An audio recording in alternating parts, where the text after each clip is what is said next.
Defense News. It's proudly sponsored by Navy Federal Credit Union.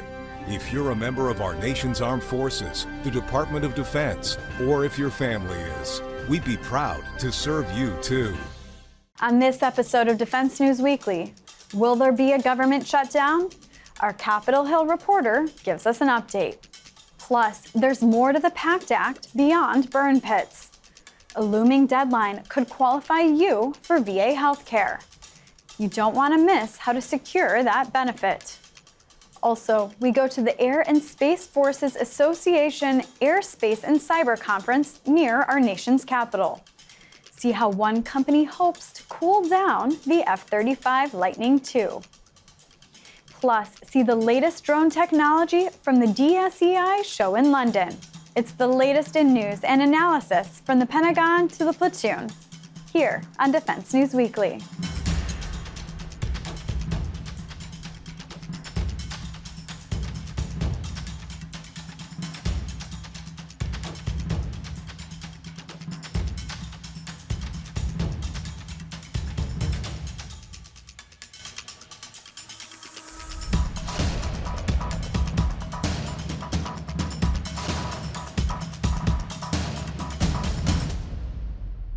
Welcome back to Defense News Weekly. I'm Andrea Scott. Congress is back in session, but how much will it get done? And will new policies affect your pay? We want to make sure you know what to look for when senators and representatives meet. So Military Times Capitol Hill Bureau Chief Leo Shane is here to fill us in. Troops and veterans have two big deadlines at the end of September that you should be keeping an eye on. We're just a few weeks away from a possible government shutdown due to a federal funding lapse, and the prospects for a new budget deal to avoid the stoppage are not looking good right now. House and Senate leaders in recent days have talked about a short-term budget extension until later this fall to keep government offices open, but they remain far apart on what a long-term spending plan should look like. Most federal agencies aren't talking openly about a shutdown yet, but they are already preparing for it. As with past shutdown threats, department leaders are drawing up lists of what services will be shuttered if a budget deal is not reached and deciding which federal employees will be furloughed until after a compromise is passed. However, most of those plans will not be unveiled until just a few days or even just a few hours before a shutdown occurs, per Office of Personnel Management rules. We know from past experience that if a shutdown does occur, it will mean furloughs for about half of the Defense Department's civilian workforce. Troops will still be required to report for their regular duty, but their paychecks may be delayed if a shutdown stretches on for a few weeks. Non-essential training and travel would be canceled. Services like base daycare and commissary access could also be shut down until after the budget fight is resolved. Some Veterans Affairs operations will also be closed off during a shutdown, but VA hospitals will see very little change in their normal operations. That's because after the 2013 shutdown, lawmakers began funding all VA medical care a year in advance to avoid potential medical disasters for veterans seeking care. But other services like VA information hotlines and websites, they could go dark until after a budget deal is reached. All of the closures should be publicly laid out by agency officials about a week before a possible shutdown. October 1st is the date by which lawmakers must have a deal on the budget to avoid any of these closures. Some combat veterans who left the military more than 10 years ago have an opportunity to get free medical care coverage regardless of their personal health status, but they have to contact the Department of Veterans Affairs in the next 2 weeks to be eligible. The coverage is part of the benefits included in the PACT Act, signed into law in August 2022. That bill is best known for dramatically increasing available disability payouts for veterans suffering from a host of injuries tied to burn pit smoke, Agent Orange exposure, and other military toxic exposure issues. But the bill also included an extension of VA medical care coverage for veterans who served in Iraq and Afghanistan. Any veterans who left the military within the last 10 years are eligible and can contact their local VA medical center to see what care they can sign up for. But individuals who served in those countries and left the service between 2001 and 2013 can also reach out to the department to get extra medical care eligibility. VA leaders have been using public service campaigns and appearances across the country to get the word out on this, in hopes of getting as many veterans as possible to sign up. Their hope is that individuals who enroll will be able to get checked out for a host of potential burn pit illnesses and receive the preventative care they need to stave off serious medical problems in the future. Veterans have until the end of this month to take care of that. Interested veterans should visit va.gov for more information on how to sign up. From Military Times, I'm Leo Shane. Thanks, Leo. And now for some military headlines. After airmen were left out of a group selected to receive the Presidential Unit Citation for collective courage following the U.S. withdrawal from Afghanistan, an Air Force four-star general said he hopes to change that. General Mike Minahan told reporters at the Air and Space Forces Association conference that he plans to nominate Air Force units and service members who participated in the withdrawal for the nation's highest military awards. The apparent snub from the original award has raised questions about the nomination process and whether troops are being fairly recognized for Operation Allies Refuge, the U.S.-led humanitarian evacuation from Afghanistan in August 2021. And in the Marine Corps, a 4'7" completed boot camp in September, possibly making him the shortest U.S. service member ever. Private First Class Nathaniel LaPrade graduated from Marine Corps Recruit Depot, Paris Island, South Carolina on September 1st, as the Marine chosen to carry the guidon. According to the Corps, the minimum height requirement for Marine applicants is 4 feet 8 inches, while the maximum height is 6 feet 10 inches. But waivers are available on a case-by-case basis. For more on this story, head to MarineCorpsTimes.com. And don't go anywhere. When we return, we see how one company is working to cool the F-35.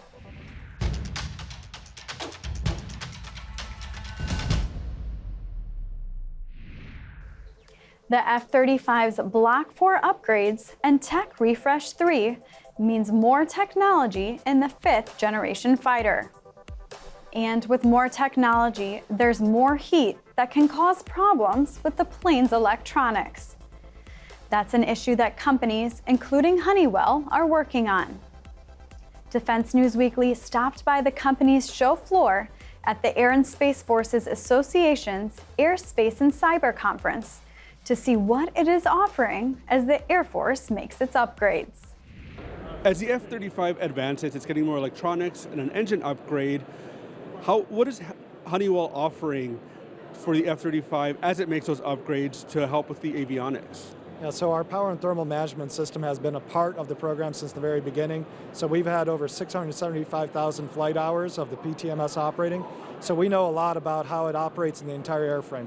What we're looking at doing is increasing the cooling capacity from 32 kilowatts currently. We can go all the way up to 62 or 80 kilowatts of cooling capability for Block 4 and beyond on the F-35. So we're really looking forward to working with Pratt & Whitney on the ECU upgrade and how we can take the best advantage of that to provide the lowest cost and lowest risk cooling capability for the F-35 going forward.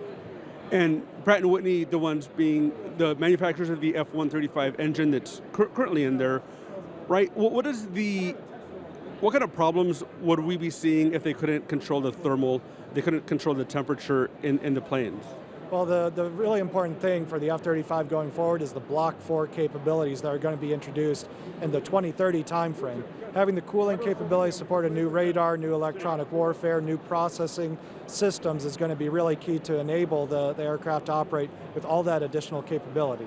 So what we're looking in that timeframe, putting in just some upgrades to the existing PTMS that would be better heat sinks, better fluid management of the cold liquid loop of the PAO fluids to enable greater cooling up to that need. What we're looking at beyond that is getting into some more of the additive manufacturing capabilities with microtubes and changing out heat exchangers that would, again, in the very compact footprint that the PTMS has in the F-35, provide that double to triple cooling capabilities. And in terms of additive manufacturing, that's always something big here at the AFA show. What exactly, how will it play a role in the process with you? Does it have to be really finite printing? Does it have to be really refined printing? Or is it more of a normal run-of-the-mill? Yeah, so it will absolutely be the higher technology capability of actually designing things that you could not produce without additive manufacturing. So creating the microtubes, you would not be able to do that in castings and forgings and any of the current heat exchanger core production activities that we do. It's getting to a finer level of detail in the actual printing. So it's some of our most advanced manufacturing technologies that we're currently doing in Phoenix. That is supporting commercial engines and commercial aircraft. So we do have the technology, we do have the capability, but using it for that additional cooling capacity is something that we're working with Lockheed Martin to be able to incorporate to, again, advance the cooling capabilities without having to do a whole tear apart of the F-35. And again, take advantage of whatever the F-135 ECU upgrade is going to make available to us. Does the F-135 engine provide all the energy you need to produce the cooling within the aircraft, or do you have to produce your own power as well? Yeah, so we actually have as much bleed air as we need off the F-135 engine as it is. So with the greater capabilities of the ECU, that makes even more bleed air available. And so that's something that we're working with and wanting to work more with Pratt & Whitney on how best to take advantage of the bleed air. We have opportunities to actually reduce the amount of bleed air that we're using today by turning on a combustion mode in the APU section of the PTMS, which again, further capability, improved reliability, and greater cooling capability, not to mention that the PTMS also generates all the electrical power for the entire aircraft. And so having that ability to generate the electrical power and the connectivity with the other systems is really key to ensuring the F-35 Block 4 capabilities are supported, as well as with the engine upgrades and what capability that brings us. Keeping the cost low, keeping the technology risk low with technologies that we've already proven in other aircraft and on the F-35. Matt, thank you so much. Thank you very much. And now for defense industry news.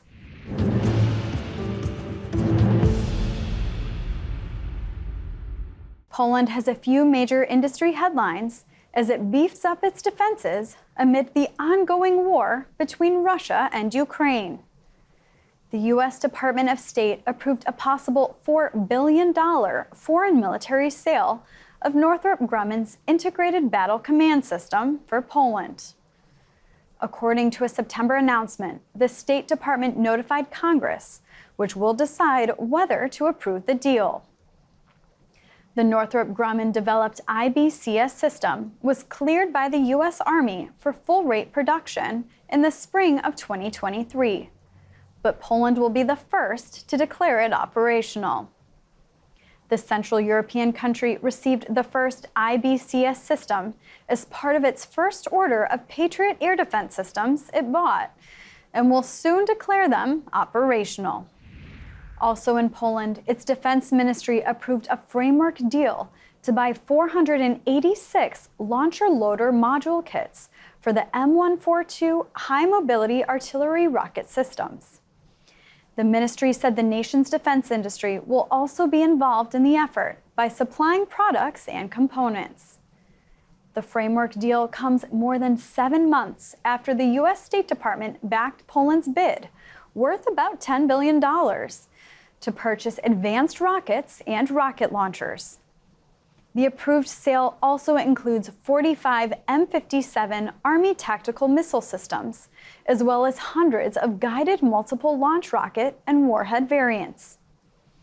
Under a deal signed in February 2019, the Polish ministry purchased 20 HIMARS launchers for about $414 million. And that's it from around the defense industry. When we return, our personal finance expert gives you tips on how to start saving for your child's future.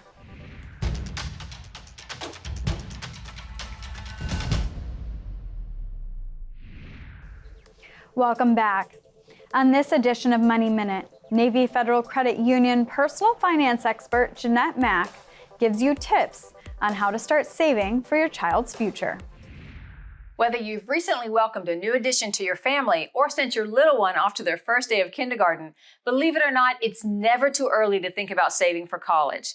The average cost of tuition at a four-year university is around $23,000 per year.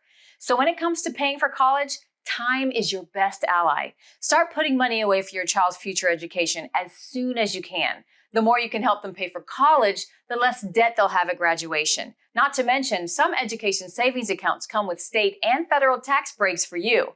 Many banks and credit unions offer several options for education savings, both education savings accounts and certificates. Each has great benefits, including tax-free growth of your savings and the ability to use the funds for qualified K-12 and higher education expenses. And be sure to look into the option to supplement with a 529 plan. Meet with a financial advisor to understand how much you need to save and what options are available to help you meet your education savings goals. Because before you know it, your little one will be off to college. Thanks, Jeanette. We'll see you next week. To get more coverage of military and defense topics, strap down your cargo and check out Army, Navy, Air Force, and MarineCorpsTimes.com, as well as DefenseNews.com. And to be the most wizardly wizzo in the squadron, sign up for our Early Bird Brief newsletter, compiled each morning to bring you the latest headlines. It's also an audio. Check out the podcast version out each weekday wherever you get your podcasts. And if social media is where you get your news, follow us on YouTube, Facebook, Instagram, and X, formerly known as Twitter.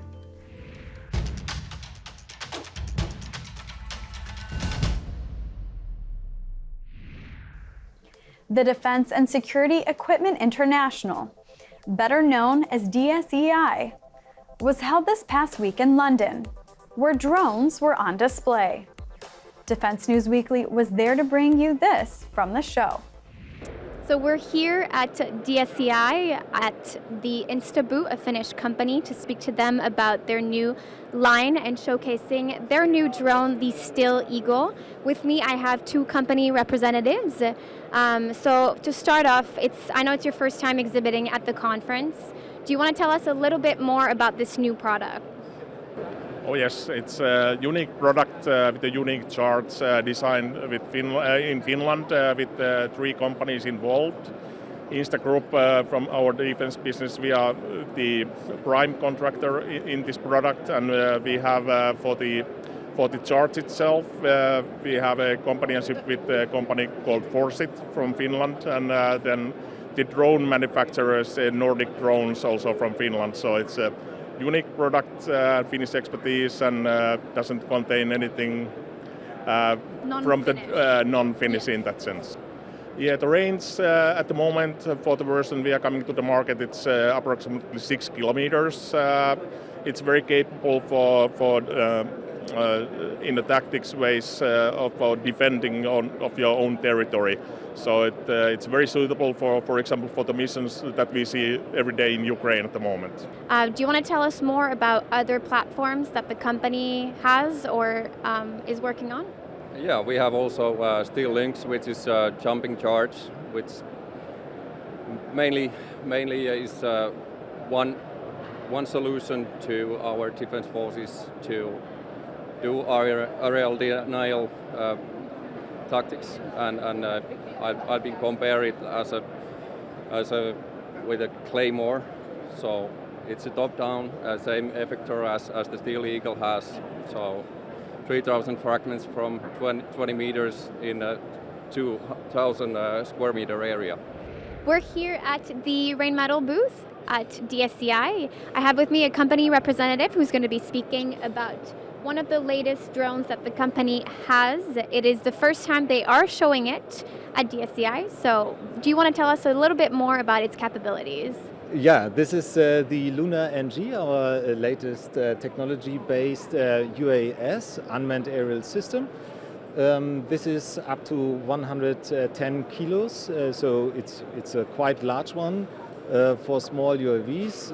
Nevertheless, this is designed as a reconnaissance UAV, but with the capability of up to 30 kilos payload.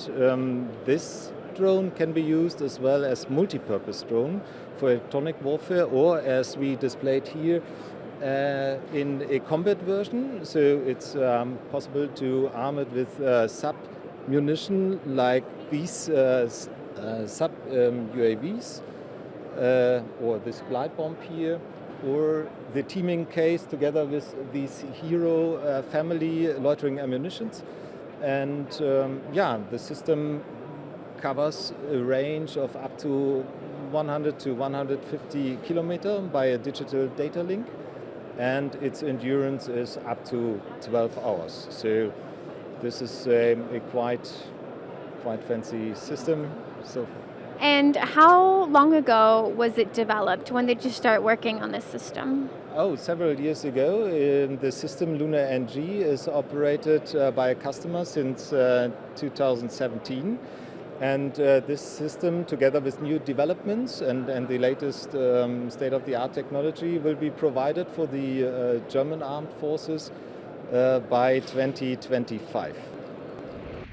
So we're here today at the Ukrainian pavilion at DSEI, where I'm going to be speaking with the manufacturer of the Punisher drone. So do you want to tell us about this drone that is 100% Ukrainian made?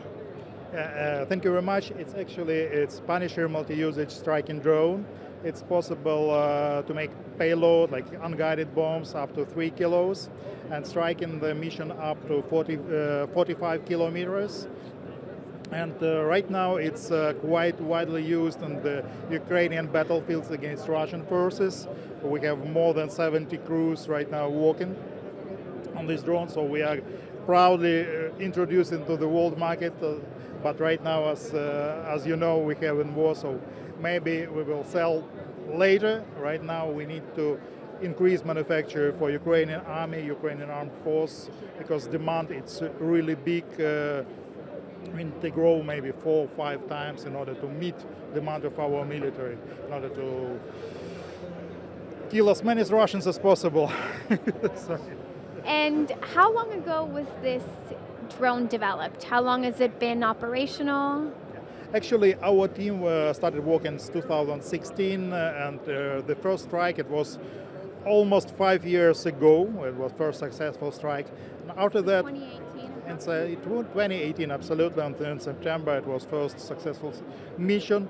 After that, we showed our drone. It was like prototype. We showed to our military, but until before the invasion, it was nobody was really interested in order to put to our military. Right now, they have great demand, but in order to meet this demand, we need to grow manufacture, and it's quite a challenge during the war because many people, many specialists right now on the battlefields.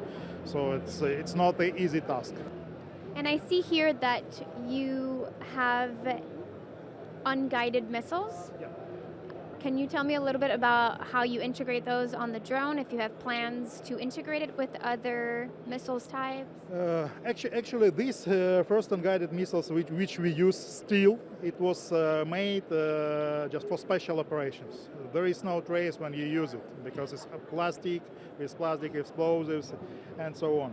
Right now, we are doing all certification process and manufacturing in order to produce it properly with our licensing, with our demands, legal demands, in order to produce it and to give it to military. Because right now, our crews, they use it and they put explosives by themselves. It's shame, but right now in Ukraine there is no unguided bombs for drones. It was not. That are cost-effective too. Yeah, of course, but we need to do it properly with it, like industrial base.